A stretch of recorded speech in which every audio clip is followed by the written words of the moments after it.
श्री संत शिरोमणी नामदेव महाराज चरित्र भाग 3. नामदेव महाराजांचा जन्म. नरहर आणि लिंबाबाई या विठ्ठल भक्त दाम्पत्यांना पुढे एक मुलगा झाला. त्याचे नाव दामाशेटे. दामाशेटे म्हणजे श्री पांडुरंगाचे आवडते भक्त संत नामदेव महाराज यांचे वडील होत. अशा तऱ्हेने सुमारे 7 पिढ्यापासून चालत आलेल्या विठ्ठल भक्तीची आणि पंढरपूरच्या आषाढी कार्तिकी वारीची परंपरा नामदेवाच्या घरात होती. नामाजीने सुद्धा आपल्या सर्व पूर्वजांप्रमाणे श्री पांडुरंगाची भक्ती केली. पंढरपूरची वारी सुद्धा त्यांनी कधी चुकू दिली नाही. ते म्हणत, विठ्ठला परते दैवत नाही. दामू शेट्टी सुद्धा नरसीबामामणी या परभणी जिल्ह्यातील गावातच राहत होते. नरसीबामणी गावापासून जवळच औंढ्या नागनाथ हे ठिकाण आहे. 12 ज्योतिर्लिंगाच्या स्थानापैकी हे एक स्थान आहे. येथे भगवान शंकराचे जागृत स्थान आहे. येथे अनेक शिवभक्तांनी जी शंकराची उपासना केली. भगवान शंकराच्या उपासनेमुळे नरसीबामणी व औंढ्या नागनाथ या 2 गावचे संबंध प्राचीन काळापासून जुळून आलेले होते. दामाशेटे व्यवसायाने शिंपी होते. लोकांचे 4 कपडे शिवून द्यावेत, पैसे मिळावेत व कुटुंबाचा उदरनिर्वाह हे त्यांचे जीवन. त्याचबरोबर ते आपल्या दुकानात विक्रीसाठी कापड देखील ठेवीत असत. कापडाच्या विक्रीमधूनही त्यांना 4 पैसे मिळत असत. रोज सकाळी उठल्यानंतर आंघोळ झाल्याबरोबर घरातील पांडुरंगाची देव पूजा करीत असत. उठता बसता वेळ मिळेल तेव्हा ते पांडुरंगाचे नामस्मरण करत असत. रात्रीच्या वेळी ते पांडुरंगाच्या भक्तीचे अभंग म्हणत बसायचे. दरवर्षाची आषाढी कार्तिकीची पंढरपूरची वारी त्यांनी कधीच चुकून दिली नाही. आपल्या वंश परंपरेत त्यांनी कधीच खंड पडू दिला नाही. अशा तऱ्हेने नामदेवाच्या घराण्यात चालत आलेली विठ्ठल भक्तीची उत्कंठता पिढी दर पिढी चालतच राहिली. दामाजीच्या तर रक्ताच्या थेंबाथेंबात विठ्ठलाची भक्ती वाहत होती. जणू काही त्यांच्या घराण्यातील विठ्ठल भक्तीचा धुंद वातावरण त्यांना पार भारावून टाकले होते. कामधंदा करीत असताना त्यांनी वाणी नेहमी विठ्ठल नामाचा घोष करीत असायची. दामाजी मोठे झाले. जनरूढीप्रमाणे लग्नाचे वय झाले.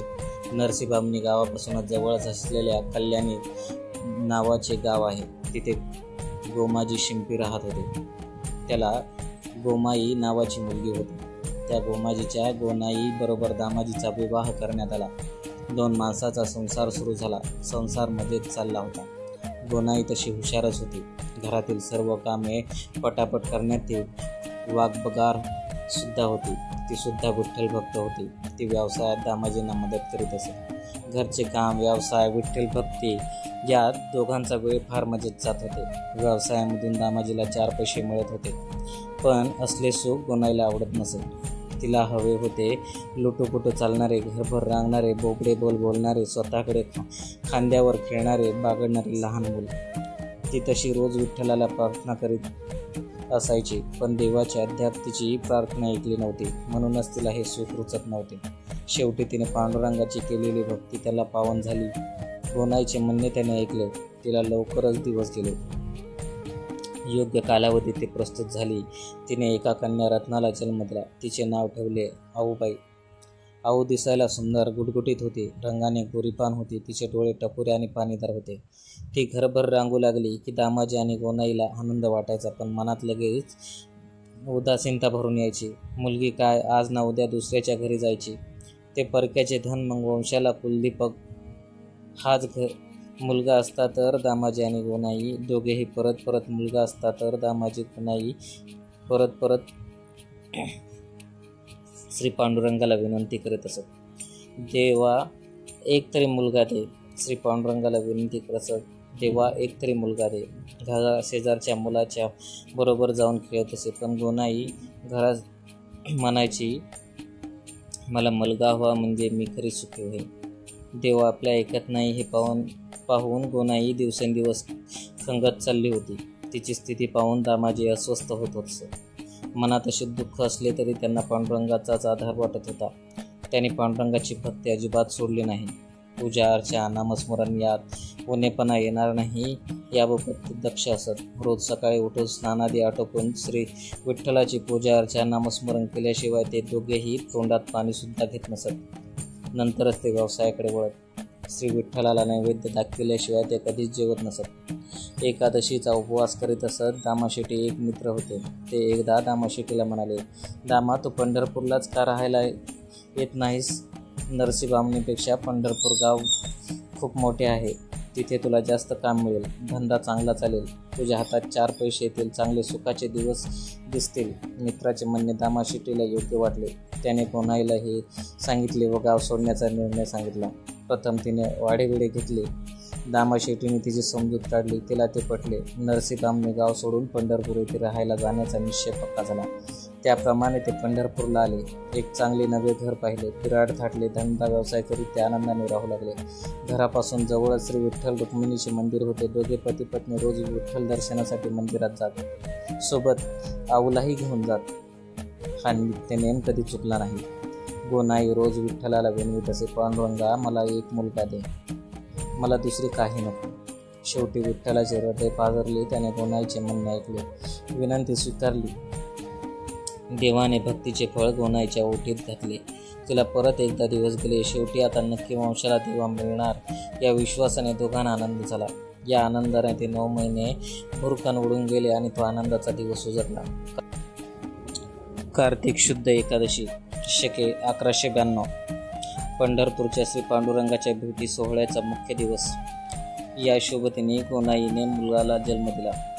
आता दोघांना हवे ते मिळाले होते. दोघांना अतिशय आनंद झाला. दोघांनी मनापासून पांडुरंगाला हात जोडून त्याचे आभार मानले. इकडे पंढरपुरात श्री विठ्ठलाचे असंख्य भक्तगण जमा झाले होते. पांडुरंगाचे दर्शन घेत होते. पांडुरंगाचा नामाचा जयघोष करीत होते. तो पवित्र घोष नामदेवाच्या कानी पडत होता. साक्षात श्री पांडुरंगाच्या कृपा प्रसादानेच आपल्याला मुलगा झाला, वंशाला दिवा मिळाला, आपले कुळ पावन झाले असे दोघांना वाटले. गोनाईच्या आनंदाने वर्णन करताना संत एकनाथ म्हणतात, द्वारकैहून विठू पंढरी आला, नामयाचा पूर्वज दामाशेटी वहिला. दामा आणि गोनाई नवसी विठूसी, पुत्र देई आम्हा देवभक्त राशी. तोच नामदेव जन्मे शिंपियाचे कुळी, भक्ती ते पाहुणे वेधला वनमाळी. एका जनार्दनी परंपरा कथी येली, धन्य धन्य विठू अनाथाची माऊली. संत जनाबाई ही नामदेवाच्या घरात लहानाची मोठी झालेली. ती नामदेवाच्या जन्मानंतर या कुटुंबात आली. पण तिने सुद्धा नामदेवाची कथा एका अभंगातून सांगितलेली आहे. ती म्हणाली, गोनाईने नवस केला, देवा पुत्र देई मला. शुद्ध देखून या भाव पोटी आले नामदेव, दामाशेटे हरुषला दासी जमीने ओवाळीला.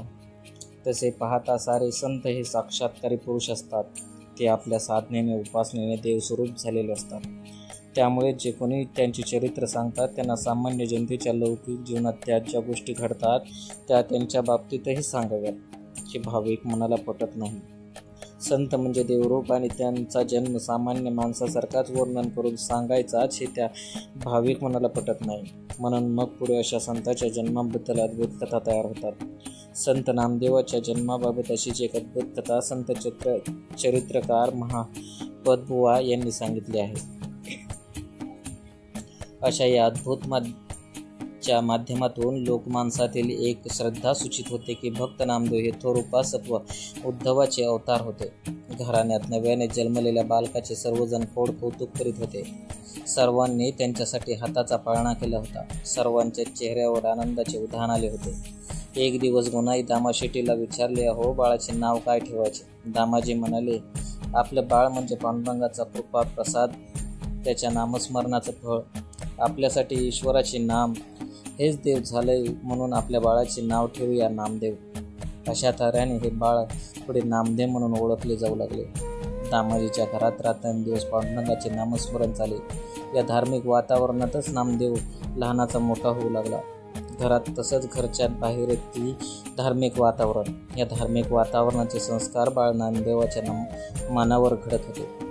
नामदेवा घरी जनाबाई. नामदेव म्हटले की त्यांच्या जोडीने एक श्री संताचे नाव घेतले जाते, ते म्हणजे संत जनाबाई. लहानपणापासूनच जनाबाई नामदेवाच्या घरी वाढले. नामदेवाच्या संगतीत वावरली, धावली, खेळली. लहानपणीचे थोडे बहुत खेळ ते नामदेवाच्या संगतीनेच खेळली. त्यांच्या संगतीत ते पांडुरंगाचे दर्शन घेतले. कधी पूजा अर्चा केली. नामदेवाच्या संगतीनेच पांडुरंगाच्या भक्तीत रंगले. मराठवाड्याने दिलेले हे आणखी एक भक्तीच्या कोंदणातले श्रीरत्न. मराठवाड्यातल्या परभणी जिल्ह्यात गंगाखेड गाव आहे. तेथे आहे गोदावरी नदीच्या काठी. या गावात एक शूद्र दाम्पत्य राहत होते. नवऱ्याचे नाव होते दामा आणि पत्नीचे नाव होते कारुण. दमा गावभर काही मिळेल ते काम करायचा आणि पत्नीसह आपला उदरनिर्वाह चालवायचा.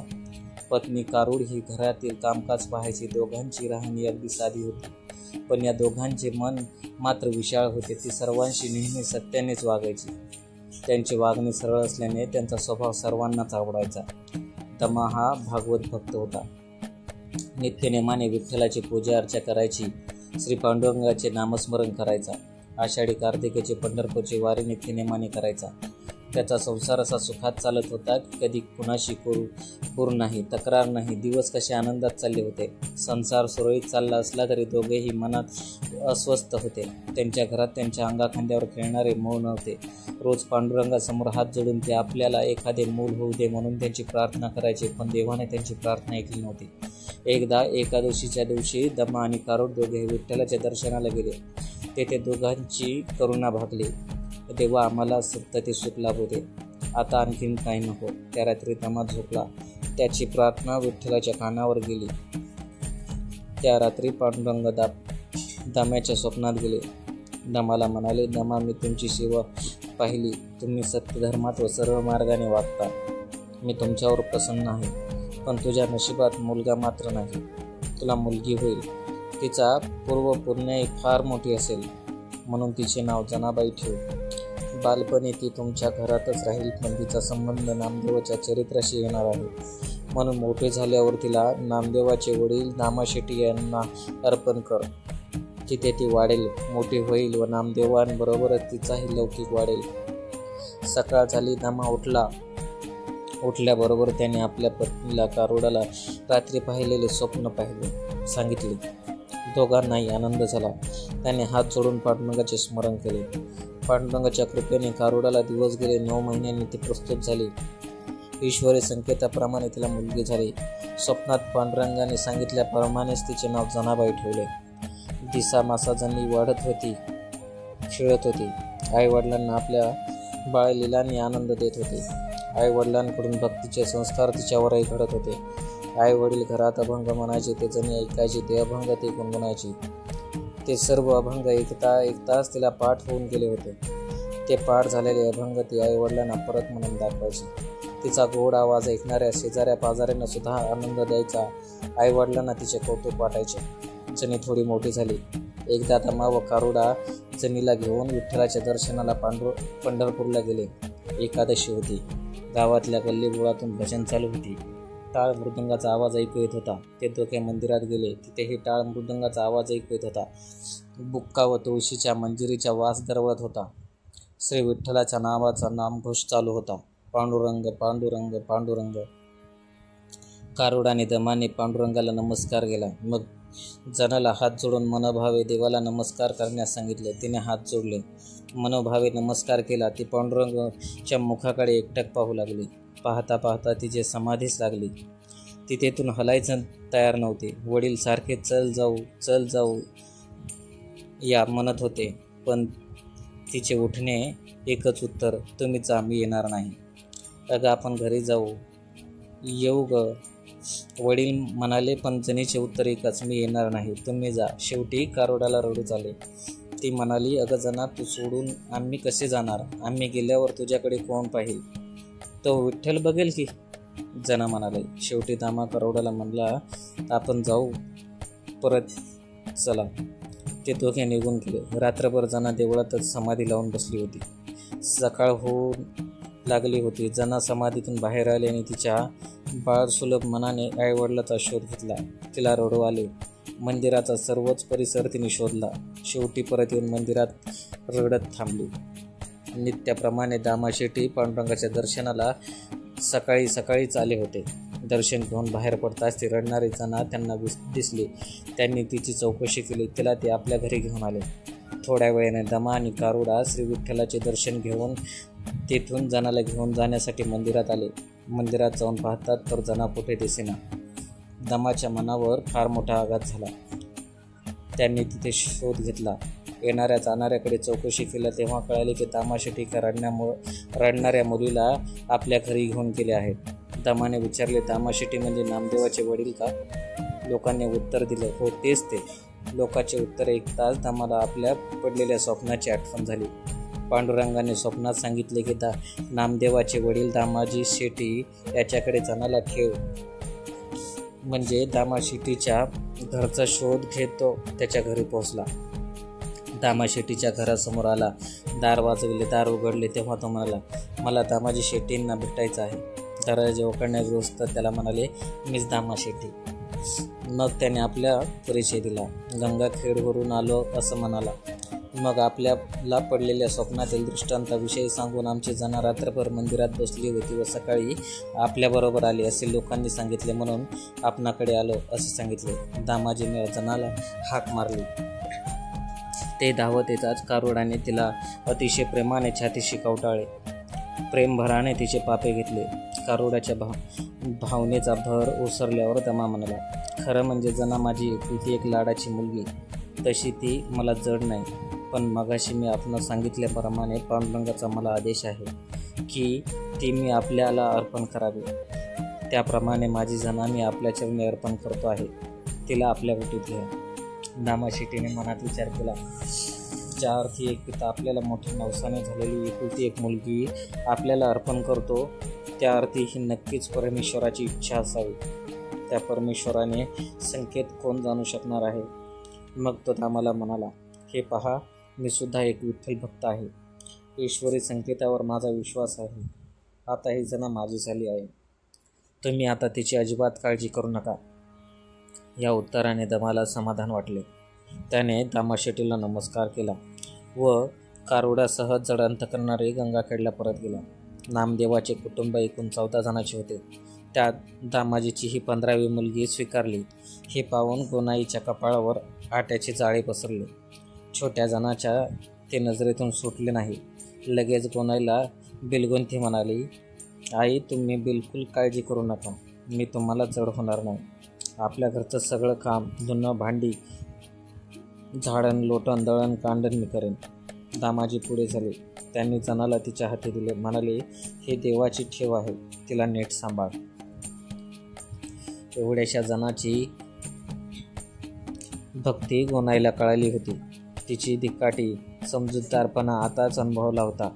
गोनाईने तिला जवळ घेतले, कुरवाळले.